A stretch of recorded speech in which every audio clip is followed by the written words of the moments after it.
Saviez-vous que si on enlevait votre cœur de votre corps et que l'on mettait sur un plateau, votre cœur continuerait à battre? Pas seulement le vôtre, mais pratiquement les cœurs de tous les animaux. Si vous enlevez les cœurs, que ce soit d'un souris, que ce soit, je ne sais pas, d'un petit cochon, et que vous mettez ça à côté, le cœur continuerait à fonctionner. Alors que les autres organes ne sont pas à mesure de continuer à fonctionner en dehors du corps. Pourquoi est-ce que notre cœur, ou bien nos cœurs sont à mesure de continuer à fonctionner pendant un certain temps en dehors de notre corps? Et quelles sont les implications de ces fonctionnements? C'est ce que nous allons voir juste après les jingles.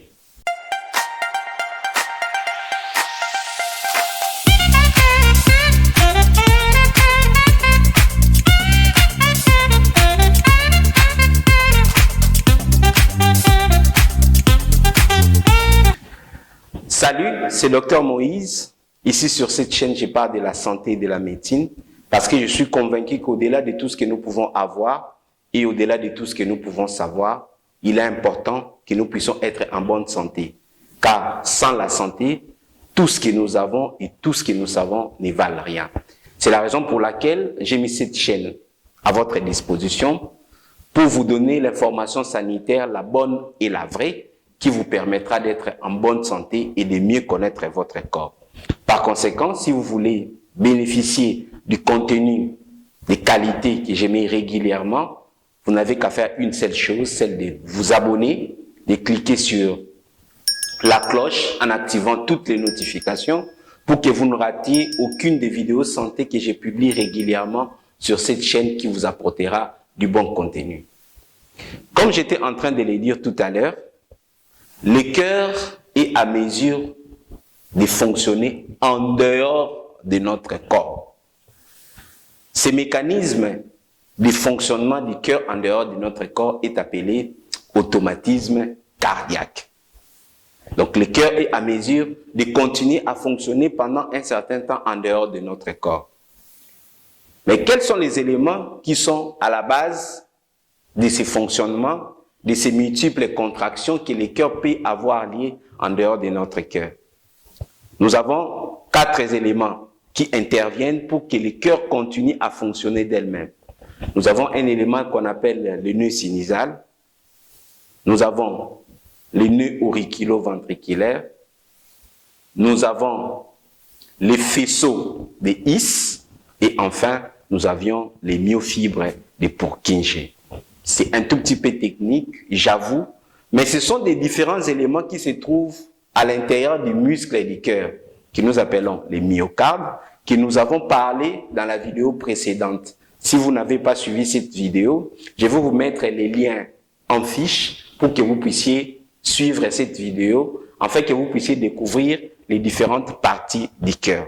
Mais tout en passant, vous devez savoir que le cœur a 3 parties, les péricardes, les myocardes et l'endocarde. Les myocardes, c'est les muscles du cœur. C'est ces muscles-là qui permettent au cœur de pouvoir se contracter et se dilater. Les contractions du cœur font en sorte que le cœur puisse propulser le sang pour aller dans la grande circulation ou soit dans les poumons. Et lorsqu'elle se dilate, elle permet à ce que le cœur puisse se remplir de sang. Comme nous avions vu dans la vidéo précédente, la fonction principale du cœur, c'est celui de pouvoir pomper le sang pour fournir des nutriments, pour fournir l'oxygène à tous les organes du corps, à toutes les cellules du corps. Et que le cœur, en dehors des influx qui proviennent du cerveau, le cœur est à mesure d'auto-fonctionner. Et cet auto-fonctionnement du cœur est régi essentiellement par une partie des fibres cardionectrices, c'est-à-dire des fibres des muscles du cœur qui ne sont pas excitables, mais qui sont responsables de la création de l'influx nerveux qui permet au cœur de pouvoir se battre, de pouvoir continuer. Et le nœud sinusal, qui est le centre cardionecteur du cœur, fait fonctionner le cœur à un rythme de 75 battements par minute. Donc, en 1 minute, notre cœur est à mesure de se contracter 75 fois. Et le nombre de battements du cœur par minute est appelé la fréquence cardiaque. Donc, notre cœur, plutôt, voulais-je dire, bat à un rythme normal de 75 battements par minute. Et cela est régi par ce système d'auto-excitation du cœur qui permet à ce que le cœur puisse continuer à se contracter même si elle est en dehors du corps.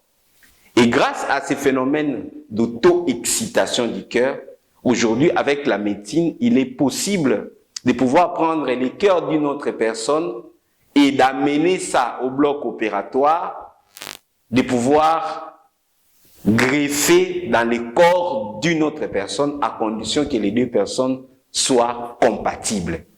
Donc, par exemple, lors d'un accident, une personne fait un accident, cette personne meurt, et qu'il y a une autre personne qui souffre des problèmes cardiaques, dont son cœur ne fonctionne plus bien, le cœur est complètement affaibli.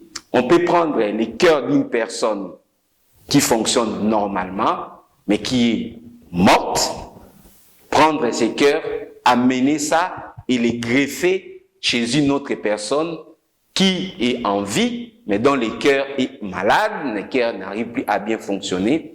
Et grâce à ces mécanismes d'automatisme cardiaque, le cœur continuera à battre et à propulser les sangs. Et même si le cœur s'est arrêté de battre pendant un moment, on peut l'exciter et elle peut redémarrer et commencer à battre et à faire fonctionner le corps.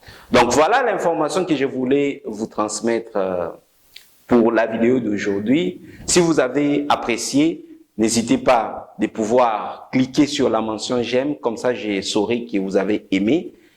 Mais si vous avez également des questions, n'hésitez pas à poser vos questions dans les commentaires, car j'ai une rubrique intitulée la réponse à vos questions.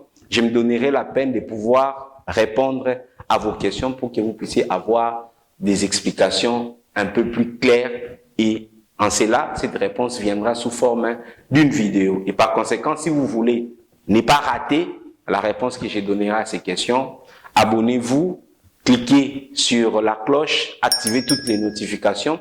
Comme ça, vous ne raterez aucune des vidéos santé. Et si vous voulez nous voir pour des problèmes de santé, nous sommes en République du Congo, dans la ville de Pointe-Noire, au niveau du rond-point Kassai, au sein de la clinique Excellencia. Nous mettons à votre disposition un personnel qualifié et équipés qui seront à mesure de pouvoir prendre en charge vos problèmes de santé. Non seulement des problèmes cardiaques, mais tout autre problème de santé seront pris en charge dans notre structure. Donc, à très bientôt sur notre chaîne pour d'autres vidéos en matière de santé.